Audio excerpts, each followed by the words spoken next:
19 and the myriad challenges students and their families are facing, the Member of Parliament for Boku Central, Mahama Yariga, has called for students to be supported financially as part of the relief programs government has rolled out. He moved a motion in Parliament to that effect, and here's how it played out. As many as in favor of the motion, say aye. As many as are against the motion, say no. The noes have it. The motion is accordingly negated. This is what it came down to, but only after the motion to absorb tertiary fees for this academic year, moved by NDC MP for Boku Central, Mahama Yariga, had been subjected to rigorous debating from both sides of the House. Why create this erroneous and misleading impression? Not just this. I've also heard the Honorable Kojo Opon Nkrumah sought to argue, referencing Public Financial Management Act. Mr. Speaker, we are in Ghana. We're in this House when we passed the Custom Amendment Act on overage vehicles and those salvage vehicles. The government of President Nana Addo Dankwa suspended the operation of the law. Where did you do that? Where did you have authority to do that? If indeed what he is doing, Mr. Speaker, is exactly what Mr. Speaker admonished us not to do, putting out an obstructionist agenda, trying to ambush government. It's an interesting when colleagues stand up and say we need to support our children. But Mr. Speaker, at the face of it, you will say, yeah, there's COVID-19.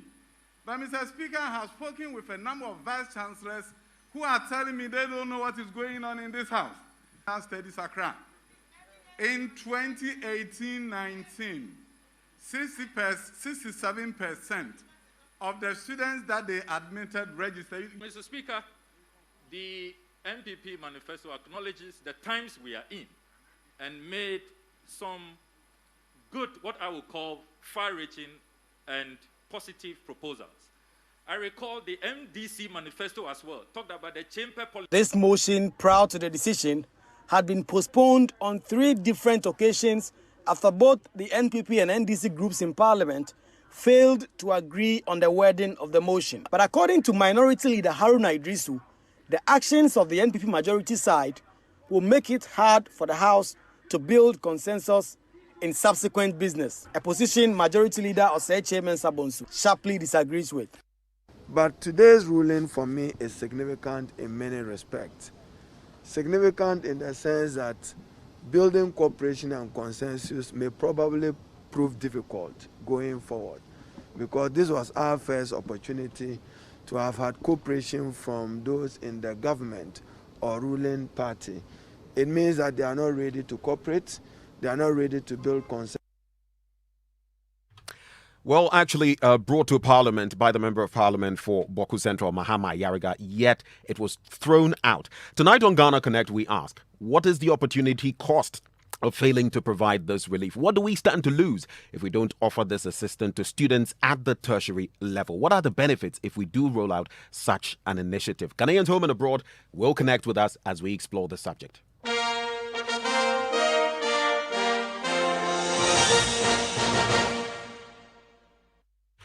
Well, connecting in the studio with me is the General Secretary of the National Union of Ghana Students, Divine Edem Kwajude. Divine, a very good evening to you. Thank you for joining us. Good evening. It's a pleasure having you. Also on board, Samson Tagbo, a final year student at the University of Ghana. Samson, welcome. Thank you.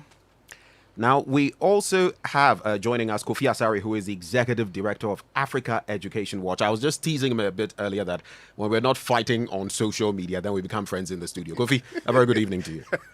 Hi, good evening and good evening to your audience. It's a pleasure having you. We'll also be connecting from Russia, far away Russia, Aziz Tankonu, a university student there. That will be later on the show. Also connecting with us via Zoom from China will be Patrick Osei Latte. And finally, we'll also have Oswell Annan, president of the Private University Student Association of Ghana. That said, let's now go ahead to connect with our guests on this all-important subject. Let me start with you, Divine. You are with the National Union of Ghana Students. You presented a petition to Parliament backing this move. Tell us exactly what your position was. All right, and let me say a very good evening to all our listeners. And so, as Nooks, as far back as August of 2020, we had sent a petition to the presidency asking for an absorption, a partial absorption of fees for the 2020-21 academic year, specifically 50%. That was as far back as August 2020. We had not gotten any response whatsoever from the presidency. And so when the Honorable Member for Boko Central, Mahama Yarega, moved the motion in the House for the suspension of fees and absorption of same by the government, we found it necessary to support because it was within the same circumstances that we had made the petition to the presidency. And so that is why we supported the motion. Now, there are a myriad of reasons why we called for the suspension of payment of fees by students and the absorption of same by government. Now, the current fees that are being charged by public tertiary institutions are fees that were approved for the 2019-2020 academic year. At the time these fees were being approved, the economic situation of the country was starkly better than they are now. Because, as you are aware, there has been a raging pandemic for almost a year now. Businesses have failed. I mean, incomes have gone down, etc., etc. And so that is why we supported the motion. The first reason being that the economic devastation that has been caused by the pandemic will not give working parents, guardians, and students the breathing space to be able to make such fulfill such financial obligations to the universities. That is number one, economic devastation. Number two was the fact that these fees that were approved for the 2019-2020 academic year, there were certain components in the fees which are no longer applicable because most of the institutions have transitioned from the traditional face-to-face teaching and learning methods to online teaching and learning. So less brick and mortar and more online. Tell us about some of those things that have been taken out. And so, for instance, academic facility user fees. If you take academic facility user fees, there are components that the university, for instance, uses for maintenance of lecture theaters, etc., etc. Those places are not in use. Sports, for instance, there's a sports levy that students have to pay. This year, there's no sports. The universities are not making any budgetary allocation to sports. In the University of Ghana, for instance, even non-contact sports such as debate, the university says that they are not funding it because in general there's no sports. Yet students continue to pay for sports. And so our position was that, first of all, there should be a suspension of the payment of these fees. Then now Parliament should review the Fees and Charges Act. When the Fees and Charges Act is reviewed, all the components that are not necessary in the current circumstances would have to be taken off. When that is taken off, you have the fees being slashed by about 30%. When the fees are slashed by about 30%, then now we have the actual fees. Then we can now move on to talk about absorption, either partially or fully by government.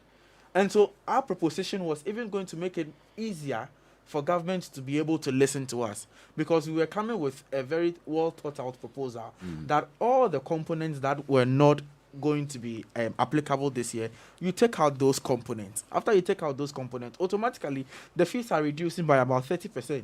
When the fees reduce, then you can now, if let's say you are paying 1,000 cedis at the College of Humanities at the University of Ghana as a continuous student, right? And then we take out all those non-essential items, and then it now comes to 700 cedis. That is the amount we are asking governments to now look at, absorbing whether partially or fully. And so if government is saying, I would absorb it partially, 50%, government ends up paying about 350, then the student ends up paying about 350. But in the current circumstances, the student is left to pay a full 1,000 Ghana cedis, which is not right. Okay, now let me just be very brief on this one. In the past academic year, and in spite of COVID, a lot of students had to cough up the entire sums that they were expected to pay across the public universities. Yeah. And there's also the situation where we know a lot of these public universities are semi-autonomous, even including the likes of the University of Ghana.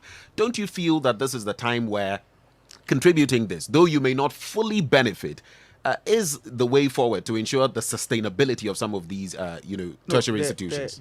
That argument is moot because the semi-autonomy of the universities does not extend to levying of fees. But it extends to financial matters. It extends to financial matters in terms of financial expenditure, but not levying of fees on students.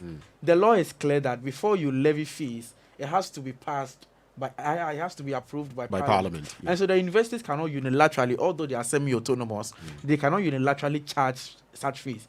That is why we petitioned Parliament, because we felt that Parliament could review the Fees and Charges Act. Upon that revision, the universities would now have to abide by the provision of the fees and charges instrument that will be passed by Parliament in, charging the fees. I'll be coming back to you, Divine, but let me come to Samson as well, who is a student, final year student at the University of Ghana. What do you make of this entire development? Now, as a student, obviously, it would have meant that in this final academic year, you wouldn't have been, paying fees if there were a suspension, and maybe you could have gone scot-free without paying for this academic year. But is that what you would have really wanted? Well, thank you.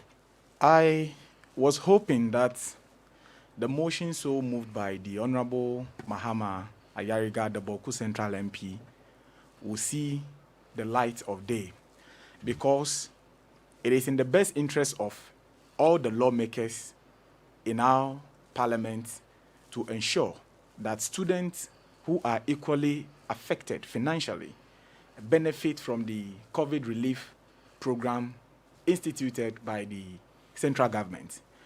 I totally agree with the position of the Honorable MP and the support given by the National Union of Ghana Students and the University Student Association of Ghana. And my reasons are very simple. Before this particular situation, we had already put up a petition as individual students to government and the university vice chancellors. The issue under discussion is very critical because you have a situation where government, by instruments of parliament, enabled the universities to charge a particular amount of fee at the time where there was no COVID.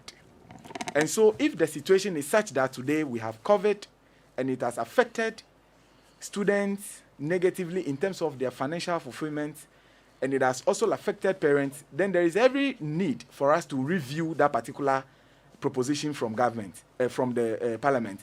Now, if we allow universities to continue to charge some of these fees, what it means is that there are some components of fees the university will be charging that are non-necessary under the circumstance. And Divine clearly mentioned, I will give a classical example of UDS. For the past 6 years, and I think almost 7, if you gain admission into UDS and you happen to pay, let's say, for example, 2,000 Ghana cedis, you will continue to pay that amount of money for the rest of your stay on campus. That is the 4 years. But you know that when you are in level 100, there are components such as matriculation fees and other components that you have to pay for because of the activities, regarding your status as a level 100 student. But when you progress to the next level, all of those activities will reduce by time. So why do you continue to pay the same amount of money? It could also mean that you may be able to pay higher or lower, but once we have not ascertained that, that should not be the case. And so, as a final year student, and I think for all the students that are doing the listening as we speak, it will be their joy to see a government that will respond positively in terms of assisting them financially, just as it is done in the case of the UK students, where the UK government gave 2.4 billion euros to these universities on behalf of the university students. And later, when they realized that the COVID is not leaving us anytime soon, they gave an additional 700 million euros to these universities just to cushion them in their own ways. And so I think that it is in the best interest of the government of the day to look at these Fees and Charges Act as passed before the commencement of COVID, so that it will not enable these university authorities to unnecessarily charge students fees that we shouldn't be charged, looking at the situation we have today. And so I'll be happy as a student to have government helping me, if not fully, partially. And I think colleagues will equally be happy. It will be our joy. Well, thank you for your take on that matter. Let me now bring in Kofi Asare, who is Executive Director of the Africa Education Watch. Now, you've been expressing some disappointment with regard to, Parliament failing to get some sort of consensus on this matter. What exactly is your take? Why do you feel aggrieved with the August House of Parliament? It was always going to be difficult once the proposal was coming from the NDC in Parliament, in the sense that politically, the NDC in their manifesto promised to waive school fees in 2021. The MPP, on the other hand, rather promised that they were going to give scholarships to 15,000 students. That wasn't in their manifesto, but then it was made as a government policy ahead of the election. And then the MPP mentioned that they were going to ensure that no student is denied the right to go to school at tertiary on grounds of inability to pay their fees. So these were the promises that both parties made in their manifestos ahead of the elections. So immediately the MPP won, and the NDC was in opposition. A proposal to the effect that fees must be suspended, or some items in the fees must be suspended, politically obviously meant that the NDC was trying to implement its manifesto promise through Parliament, right? Even though they are not in power. And that is why it was always going to be difficult politically to have that, policy pushed through, but to have that motion pushed through. But we were of the opinion that, looking at where we've come from with this 137 thing, and the way Ghanaian society has expressed the need for both parties to build consensus in the House, we were surprised that within the spirit of this consensus, the two houses could not agree that even though this proposal is coming from the NDC, and by extension, the NDC promised it in their manifesto, to the extent that it is relevant to, if not all tertiary students, the needy tertiary student who requires upfront cash to be able to honor their admission. And for that matter, let's rally behind it. Because both parties failed, or because the MPP failed to buy into this proposal, it was a bit disappointing. At the end of the day, we just saw two elephants fighting, and the graphs kept suffering. As we speak, even if you listen to the debate that was taking place in Parliament, most of the MPs conceded that averagely about 70% of students who have been offered admission have so far honored their admissions. It means that there are still a sizable number of students who have been given admissions but have not been able to honor same because of financial reasons. If that is the case, then we were of the opinion that if it was so difficult to accept the motion the way it was, because it was designed in the eyes of the MPP parliamentarian to give some political advantage to the NDC, why not look at another angle of the issue where government would come out with something of a counter motion that, look, we appreciate that about 30% of people who have been given admissions are yet to honor them financially. And admission deadlines have elapsed for most of our tertiary institutions. And so what do we do to these people who obviously are genuinely needy in terms of financing? What do we do to create an intervention which will at least ensure that they have an extension of their admission period, and then they have a financial package to support them honor their admissions, so that even if they are going to pay back in terms of the student loan, we facilitated arrangements. Right. So we were thinking that it shouldn't have been an outright rejection of the motion, but then a tweaking of the motion to let it situate within... To reflect the plight of students. Situate within what is permissible within government policy, right, and also situate within the plight of the vulnerable students. I don't know how much you're taking into, stock the financial plight of the country generally, our economic position. Yes, indeed, we may have those projections from, the West, the IMF, Fitch, Moody's, and all of that. But in the COVID situation we find ourselves, mired in, it is a very tricky position. But just hold your horses there. Maybe when I interact with Ayariga himself, the Honourable Member of Parliament, we'll find out what exactly the dynamics are on that front.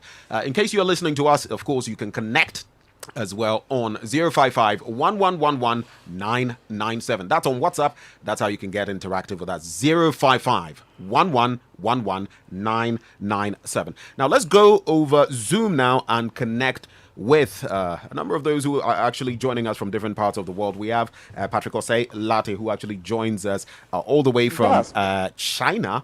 Let's quickly get to that. Isn't that Chelsea? I think that's okay. So we're going to connect with Patrick now. Hello, Patrick. Can you hear me? Hello? Okay, so we're going to try to connect with them. Patrick Osei Latte is connecting with us from China. We also have Aziz Tanko Nuhu, who will be connecting with us all the way from Russia. And on the other end, we'll also have Oswell Annan, president of the Private University Student Association of Ghana. But in the interim, let me come back to you, Kofi Asare. So the question, the very question I was posing. Yes, you are looking at pockets of it, and Ayariga, in making his case, did mention that on the back of the COVID pandemic, people had lost jobs, families had been impacted, students themselves, some of them were stranded, and even entering these tertiary institutions, going back to school, was not same as before the pandemic. Understood. But the country itself has an economy that has been greatly impacted on, the financial scale. Shouldn't we try to meet government halfway when it comes to this? Exactly. And that is why the initial proposal by NUCS for a 50% reduction in the fees as far back as August, was more was relevant, financially. We know the GET Fund is suffering as we speak. GET Fund is hugely under stress.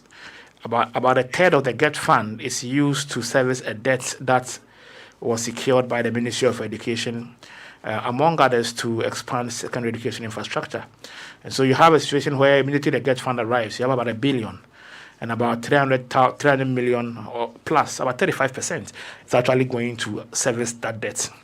So as we speak, we all know that the Student Loan Trust Fund is also suffering, because there's an arrears of about 10 million Ghana cedis that need to be settled from the Student Loan Trust Fund, for which reason students are owed student loans. And it is partly because it is not getting adequate inflows from the GET Fund, among others. So GET Fund is overburdened, we agree. But we are making this proposal now, moving forward, that government has a duty. If you read page 157 of the MPP's manifesto, it mentions quite clearly that the MPP government will ensure that no student in Ghana is unable to enroll in tertiary institutions on grounds of the lack of finances. It's clear in 157 of the MPP's manifesto. And it mentions, among others, the use of student loan. And it went ahead to explain that it was going to ensure that loans are made upfront, so that immediately you have your admission letter, you're able to have an upfront payment of your loan to secure your admission first, and then after you've obtained your loan, you pay back. So which is crucial at this point, securing admission. It's crucial because without, if you're not a student, you can't obtain the loan. Right. That's why I think that there still is an obligation on government, apart from redeeming their own promise in page 157 of the MPP manifesto. Government has an obligation to ensure that truly, consistent with what UNESCO advised to its member countries, no learner should be denied an opportunity to re-enter or to enter school after schools have reopened on grounds of financial barriers. Kofi, do you feel this is government going back on its promise? I think that it shouldn't have even taken an MP, be it from the majority or minority, to have made a motion to this effect. It should have been government simply implementing its promise in page 157 of the MP manifesto. Right. It should have been as simple as that if you have your admission letter and you are constrained financially to honor your admission, walk straight to this office, and with your admission letter and your ID card as being a Ghanaian under our guarantor-free student loan facility, you are going to have an upfront payment of your loan. Money will not be paid to you, but the money we pay to the school. Your admission is honored. Go and learn. When the loan is ready, we pay the university. That should have been done without anyone instigating any motion at all. Well, thank you very much for making those thoughts very clear. You can also connect with us, a student, a parent, or just a concerned Ghanaian listening to us. You can share your thoughts via WhatsApp on 055 1111997. That is 055 1111997. Let's connect now with our friends from across the world. Patrick Oseilate joins us from China. Patrick, if you can hear me. Hello, Patrick.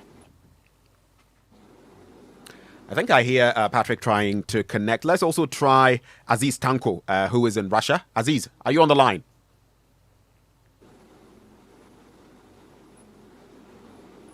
Hello, Aziz. Well, it appears we're struggling a bit to connect with our friends. Okay, so whom do we have connecting? Is this Aziz or Patrick? It's Aziz Tanko, please. Aziz Tanko, great. Thank you for connecting with us. Let me just confirm. Do we also have Oswell Annan on the line, President of the Private University Student Association of Ghana? Oswell, are you on the line? Yes, I'm here. Great. So we'll start with Aziz and Oswell, and as and when Patrick is available, we'll connect with him as well. But Aziz, now, looking at the situation in Russia, let me ask you first of all, how did you end up there? What are you studying in Russia? Okay, I'm studying architecture, and I'm in my final year. Okay, and why Russia? Why not right here, back home in Ghana? Oh, okay, so my cousin recommended Russia to me, and we thought it was a great opportunity for me to learn different cultures and learn different styles of architecture. Right, great. Now, in terms of financing your education, how is it going? Are you self-financing your education? Is your family paying for you? Is government assisting you in any way? Yes. No, my family is the one paying. Right. So looking at what is happening in Ghana, where indeed on the back of COVID, a lot of families have been impacted financially and will struggle to foot the bills when it comes to their wards or children entering these tertiary institutions again. What is your take? Assuming you were here, what would be your take? Okay, so evidently, COVID-19 negatively affected in and outside Ghana, right?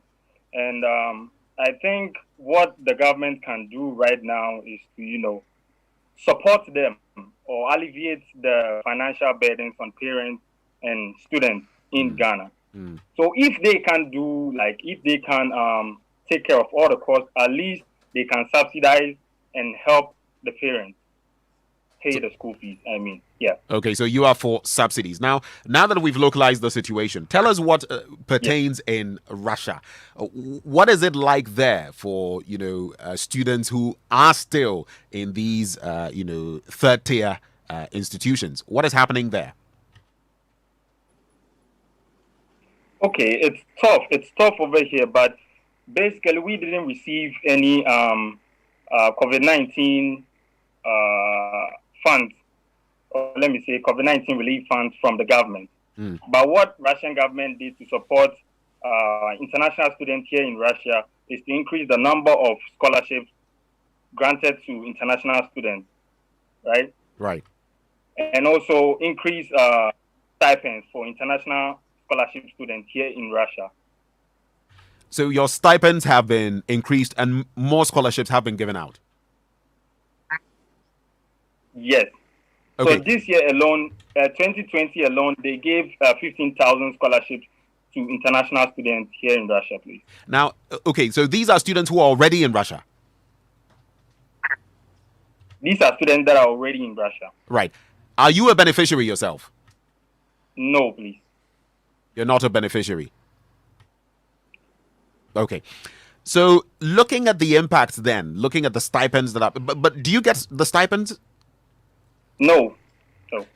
So you don't get the Zero. stipends. You've not got a scholarship. That might, that would be a pretty tricky situation. So some of you are left out there high and dry. But do you think the impact of this, what the Russian government is doing, is sufficient? Because I know that you're mentioning some 15,000 or so, but the number of students that come from even Africa, to Russia is quite a number. What do you think the impact of this really is, or is it just a drop in a bucket? Okay, so I think it's better than zero, right? Right. It's helped a lot of Africans here in Russia. I know a couple of friends that got the scholarship, and I think it's helped them a lot. Right, so let's move away from Russia and go somewhere else in the East. I'm talking about China, specifically Patrick Oseilate joins us from there. Patrick, hello. Thank you for joining us on Ghana Connect.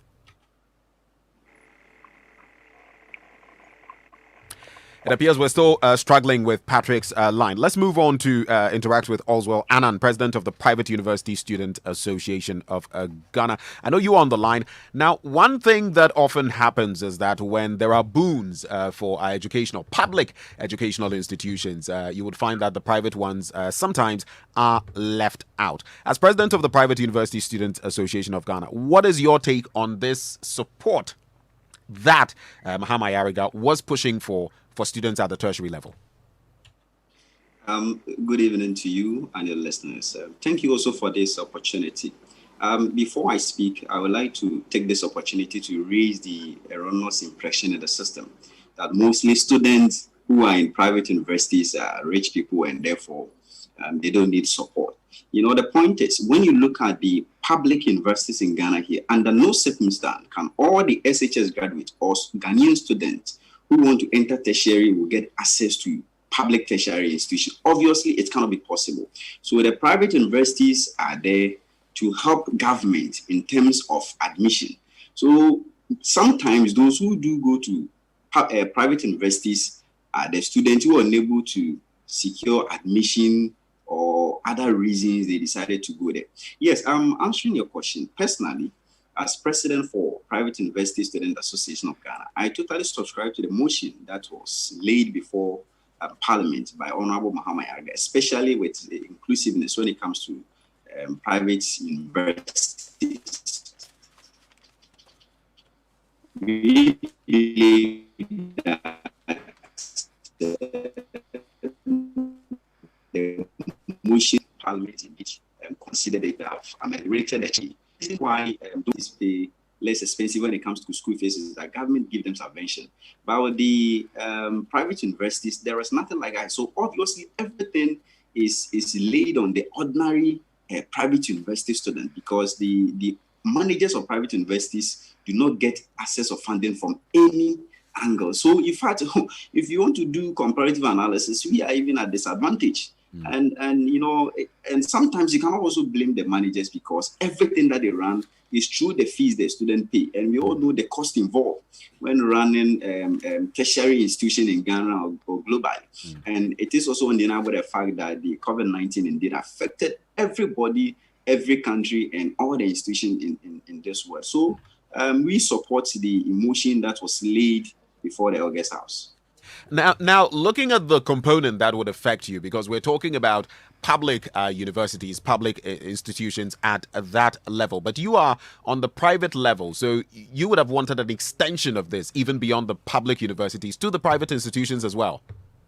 Yes, of course. We all know that when it comes to payment of taxes, those who are in private universities and their parents are not excluded, we pay. And therefore, if there is any grant or relief that government is willing to give it to those in public universities, we also think that we also deserve it. Because at the end of the day, we are Ghanaians, and therefore we pay taxes. So what is deemed, we also deem the same thing. So of course, yes, we deserve better. It's 40 minutes already off the top of the hour. Don't you forget, parent, student, concerned Ghanaian. You can share your thoughts with us via WhatsApp 055-1111-997. That is 055-1111-997. Let me come back into the studio now, and I'm going to be interacting with Divine. Divine, who actually is here with us. So, Divine, from the NUC's standpoint, you have presented that petition, but we know that you're supposed to be receiving some support from government for your studies by way of research. What's the status of that? Well, we have not received it as yet from government. That is specifically for the graduate students. When were you supposed to receive this? I think that it's been in arrears. Last year, most of it is still in arrears. So even for this year, they have not yet come. So, I mean, they will so it's a rollover from last year's research allowance, which didn't come, to this year's. So it's double, so to speak. Double. Are there any other benefits that you get that sort of alleviate your burden? Yes, there's one I have to speak about, which is the student loan. Last year, a lot of students who are applicants of the student loan scheme did not receive the loans that they had applied for. Just a few students received the loans. Even for those students who received the loans, they didn't receive the full amounts that were due them. And so it caused a lot of students who were on the student loan scheme to have to personally raise funds, to be able to undertake registration and take their exams. So that is of major concern. The student loan scheme. A lot of the applicants have not received the student loan. But you see, I did hear some of the MPs make the case yesterday that there is a student loan scheme that students should apply to. Right. Now, to be able to apply for the student loan, first of all, you have to be a student. And so if you've not been able to enroll into university, how do you even apply for the loan? Let me give you some statistics. In 2018-2019, 31,345 applicants to the University of Ghana were offered admission. Out of this 31,345 applicants who were offered admission, only 13,117 enrolled. Right. Out of the 31,000, only 13,000 enrolled. Now, let's even assume that out of the 18,000 that did not enroll, 8,000 went to other universities. That leaves you with around 10,000 students who did not enroll because of financial constraints. Okay, a lot of people are able to apply to the universities, all right, but as and when the fees come, they have to pay before they enroll. They are unable to pay the fees, and that is why this facility is very, very important. It is even more so important because of the COVID times in which we find ourselves, and so we can talk about the student loan later, sometime next year, when we are all hoping that the COVID situation would have, subsided, if not left us all completely. And so that is why nobody is saying that this policy should come to stay. This policy of absorbing either partially or fully fees for this academic year would stay on after this year. The student loan trust fund exists. We would have to have a national conversation about how to properly fund it, how to properly resource it, how to properly reform the student loan trust fund so that students can be able to benefit from it. That is a conversation we'll have. But in the interim, how do people even enroll onto the student loan scheme if they are not members of the university, if they are not students? And that is why this facility is important. That's a hurdle right there. Kofi, let me come to you now. And let's be realistic here. We have this conundrum of, government financing public institutions, and then the private ones. For a long time, they've also been calling for support. It's not just something that is starting now. The government is saying that even when it comes to these public tertiary institutions, it is not prepared, so to speak, to assist them or to offer some of these, benefits, if you like, that the students are calling for. Is it realistic then to ask or to think that private universities could even be roped or brought into the picture? Yeah, I've always believed that, in addressing this issue of public-private interests, you need to always look first at the individual. Look at the individual in the middle of the equation and not the owner of the institution. Are you so you're talking of the students? Yes. So I will not talk about an Ashase or a central university. No. Why not? I'm talking about the Kofi Asare attending that school, because the social circumstances of that vulnerable student is what matters first. Now, but hold on right there. Isn't that also a bit discriminatory? Because you would appear to be doing what one of our other guests has already pointed to. You might be discriminating and thinking. I think it was Allswell that made mention of that, and assuming that the person is in Ashesi, so the person can afford it. There are people there too on scholarship. No, I'm actually supporting them by within this way, within the context of equity and inclusion. Okay, look at it this way. We have about 217 tertiary institutions in Ghana. Right. Majority of them are private. Minority of them are public. Just that the public ones are bigger, so they absorb more. Now, this year, 180,000 students qualified for tertiary. 180,000 students qualified for tertiary. The absorptive capacity of the public institutions in Ghana is not more than 100,000. And so you definitely are expecting that even if they expanded their capacity by deploying virtual learning approaches, they will still require the private sector to absorb a sizable chunk, at least 20% of these 180,000 students who qualified for tertiary. And so if Kofi Menu applies for Legon and does not get Legon, because Legon cannot admit all the numbers that apply to it, and Kofi Menu applies to Valley View University and he gets admission at Valley View University, there is no basis to assume that Kofi Menu is rich and Kofi Menu is attending Valley View as a matter of choice. No. Because if you find out from all the private school students, they will tell you that their first choice was always a public school. It was always a Legon or a certain KNUST or UCC, etc. That is a fact. It's a common truth. Yes, because the Legon or UCC cannot admit all the students. Right. And so if you are administering a COVID relief package, a package meant to suit or to ameliorate the or if you like, to cushion the financial effect of COVID on household incomes on that student, you don't look at the institution. You look at the student. Right. Because the student is in that institution because they would have wished to be in a public institution, but all our public institutions are not enough. And so when you're administering such interventions or such relief packages, you normally should do it across public and private institutions. Other than that, you might end up disadvantaging certain people who are genuinely in need of that aid. Okay. Before I come to Samson, I want to hammer that bit again. Not to say that these people are actually paying sometimes twice what their public counterparts are even paying. Right. But the capacity or capability of government. Don't you forget, we've had free electricity at a point in time. We've enjoyed free water being rolled over for a certain component of users and all of that. And we even had free food distribution during the lockdown. And we saw, was it 50 plus million Ghana cedis, and the sort of shocks, this administration had to face when it came to meeting all of these needs.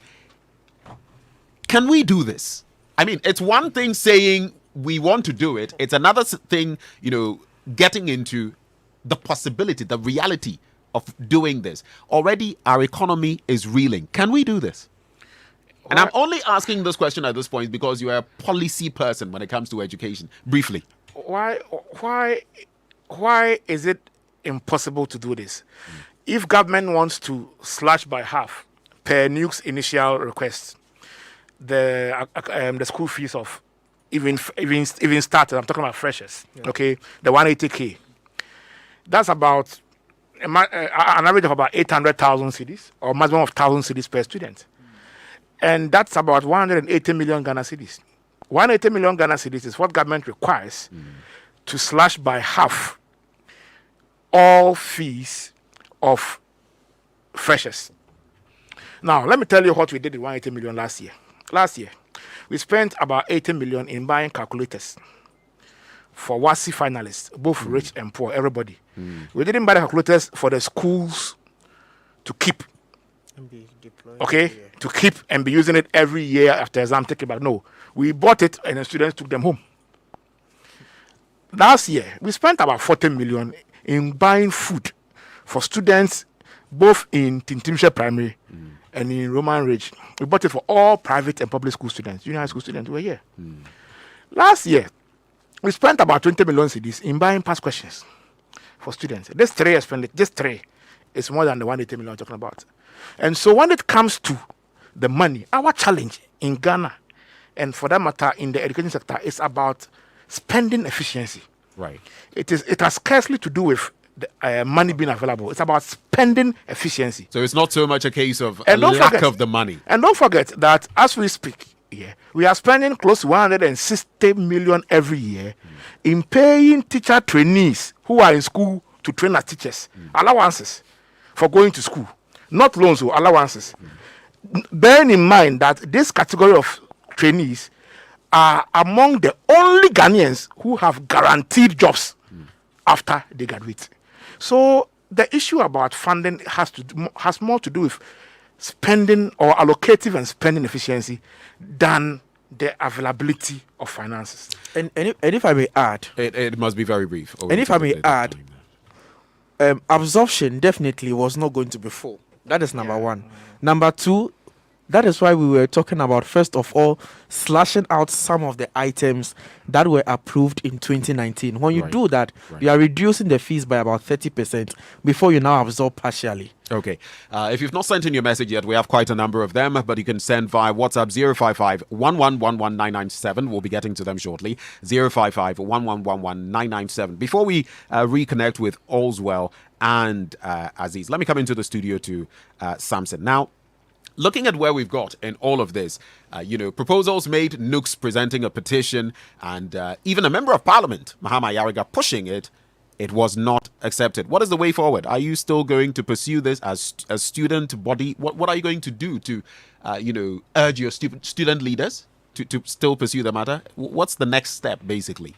Well, it's unfortunate that all of these actions by the MP and Nooks seems to have yielded no positive result. But that is not to say at this point we should jettison that course. We can only urge them on, as they have indicated that in the days ahead they are going to send a different petition to the President of the Republic. And if we are mindful of what Kofi referred us to in their manifesto, captured in page 154, then I think that the President, together with the authorities in the educational sector, should listen to the petition from Nooks and other student bodies. And I am sure that if they should take into account the clarifications that they are putting forward, they are even helping government to easily, come up with something and absorb these fees. Because Samson, the point to be made is that petition has been sent, moves have been made in Parliament. None of it has worked. What do you think? What extra do you think can be done to ensure that government would, to give a listening ear to your plight?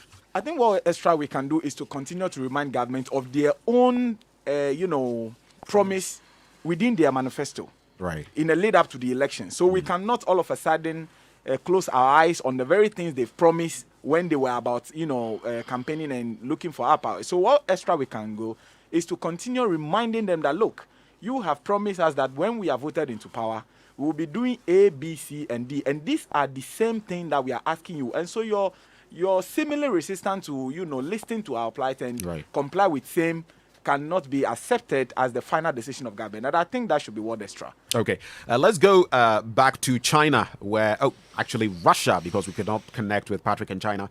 Aziz, if you're still with us. So what would be your concluding take? And finding yourself in Russia, are you expecting any help, maybe from government in any way? Our government, I mean. Well, Aziz doesn't seem to be on the line. That's an interesting one. I was just being a bit... Now, Allswell. How about Allswell? Is Allswell on the line still? Yes, I'm here, sir. Okay, so that's the president of the Private University Students Association of Ghana. What would be your wrap-up comments, Allswell? Thank you very much. One thing when it comes to private university is we see there are components that comprises the fees for private university students. For instance, when it comes to payment of affiliation fee, we pay this affiliation fee to our mentor institutions. So there are so many ways the government can do to help private universities. As I speak, there is a bill pending before Parliament, that is Education Regulatory Bill 2019, of which when this bill is being passed, the private universities will no longer pay affiliation fee to a mentor institution. And one interesting thing is that this affiliation fee mostly are paying in dollars to our mentor institutions. And at the end of the day, who bears the repercussion is the ordinary private university student who is suffering from this, because the payment of this will not be paid by the government, by the private universities. And where do they get the money to pay?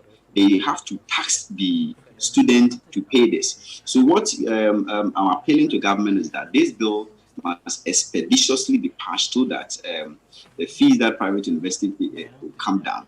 And secondly, is to the private universities which are deemed for autonomy should be granted, because I'm optimistic that when these things are being granted to private university, obviously our fees will come down. And I don't think we'll even arrive at this situation where we have to depend on the government for these packages. Already, as I said earlier, the fees for private universities is not even times 2, I would say even times 4, some of them. And you cannot blame them, because the universities are being run by the private universities. How do you expect them to get money to run? It's through the students. So we are appealing to government that as a matter of urgency, this bill must be passed so that private universities will be free. Thank you very much, Oswell. That is all time will allow us to do. But let's check out what you've been sharing on social media. Now, we posed the question. Parliament has dismissed the motion by MP for Boku Central seeking to compel government to absorb the fees of university students. What's your take? On Twitter, Selicam says, selfish MPs, but they can vote for ex gratia worth 600,000. Our parents went for loans at high interest to pay our school fees due to the negative impacts of the COVID-19. Please, Mr. President, I know you're a father. Please save us at least some. That is what you say. And then God First says, great, but they should start from their constituencies. On WhatsApp, and Eskodjo, what do you have? Yes, on WhatsApp, this one says, it's disappointing the NPP in Parliament could not support this motion, which is to alleviate the hardship and burden on our parents in these difficult times. I think there's a certain mindset among politicians which does not help the citizenry, and that it doesn't matter how good your proposal to solving a problem is. Once it's not coming from your party, the likelihood of they rejecting it is very high. SK also says some few weeks ago in the 2020 elections, the NPP government actually promised to absorb fees of fresh students, especially graduates of free SHS entering into the universities in 2021. The question is, what has changed after the elections, or was the promise made because of the upcoming elections? Another one here says, I think the government must come in with the payment of fees. I'm a PhD student at the University of Education, Winneba. Per the current condition, every student is to pay all fees before allowed to register and even have access to some of the online platforms. Something must be done to this condition in this era of COVID-19, and he attaches his admission letter to actually make the point. This one from Kumasi by Samuel says, yes, all SHS students cannot go into public university, but in terms of jobs, the government will recruit public university pupils and leave private students to be unemployed. This one says, my question is that even if the student apply or receive loan from the Student Loan Trust Fund, what happens to them after school? We must also address our minds to that. And then finally, this one says, I think government must listen and come in to address this petition. The student loan is good, but not good enough. Government should listen. We are suffering. Well, interesting comments there. We'll just wrap up with Facebook as well. Hamafa says common sense should have prevailed. Even in the US, payment of student loans have been paused due to the deadly pandemic. I'm truncating your messages. Dominic Nyako says, as though they were going to use their pocket money to pay the fees. Wicked people. It's actually, you say, the MPP and their majority. This one says, so Curtis claims Fosu says, so since when did Ghanaians start thinking that government would absorb tertiary fees for them? Did you even have that in mind when buying your forms in the first place? Hypocrisy. So divergent views on this bit. Let me just acknowledge that we've been joined, on the show by Kofi Asari, Executive Director of Africa Education Watch. We had Aziz Tanko Nuhu, a student in Russia studying reading architecture. There also was Oswell Annan, President of the Private University Student Association of Ghana. We also had Divine, who is with the National Union of Ghana Students, and then we had Samson Tagbo, a final year student at the University of Ghana. Well, coming up next, George Addo Jr. Will be bringing us the locker room, but I didn't just come here and